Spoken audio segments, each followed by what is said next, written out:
Hey everyone, what's up? Welcome back to another video. Today our video is going to be about building your first temperature converter in Python.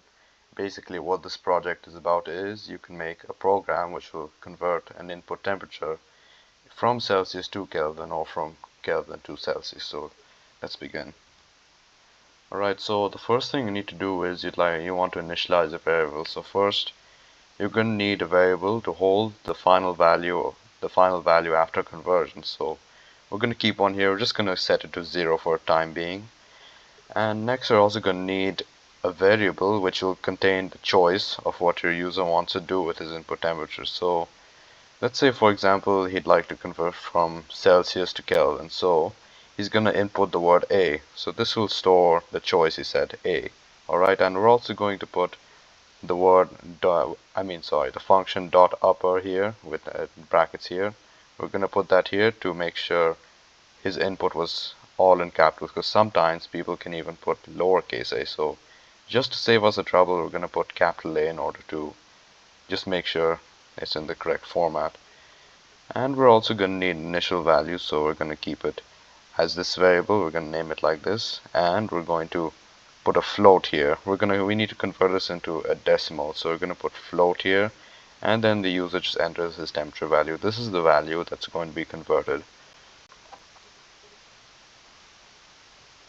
And then next we're going to code how to convert from Celsius to Kelvin. So this is the first part. As you can see back here, A is Celsius to Kelvin, right? So we're going to code how to convert from Celsius to Kelvin. So if his choice is A, we're going to put a condition here. This is what we're going to do if this variable has become A.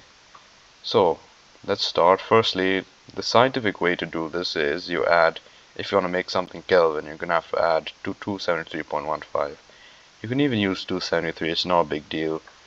But yeah, your final value is going to be your initial value plus 273.15. So this is the final value you're going to output to the user. And then you can print your convert temperature is, put this in speech marks, put a comma, final value, comma, and put K here for the unit of Kelvin. Next up, we're going to code how to convert from Kelvin to Celsius. So basically, this is just the reverse way around. So elif, this is the second condition, if his convert choice is equals to B, which is the one from Kelvin to Celsius, we're going to use the final value, and that's going to be the initial value minus 273.15, because you subtract this number if you want to make something Celsius from Kelvin. And then we're going to follow the same steps here. We're going to print your convert temperature is, comma, final value, which is this value here. We're going to print out what we're going to output here. We'll put that there, and then we'll put the unit here, degrees Celsius. I wasn't able to find the exact unit, but if you write it like this, it's also going to be okay.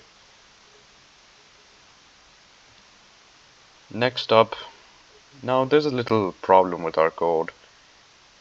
The thing is, what if the user puts something like, for example, he puts the letter Z, or he puts the letter E, that is actually not in the choices we gave him.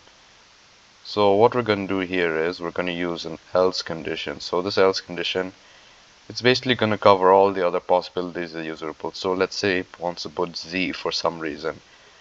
So if you put Z, we're just going to print error and valid choices input. Please select either A or B. So this covers all the conditions if the user, it covers all the possibilities of the user putting something other than A or B. And yeah, this is also just improves the user experience because it's going to give him a friendly message and he's not going to be confused. Now let's look at the final code. Your code's going to pretty much look something like this. It doesn't have to be exactly like this. I mean, you're free to edit if you want. You can change the variable names. But yeah, your code should look something like this. But if you find another way to make it work, that's also great. But yeah, so this is how your final code should look like, in a sense.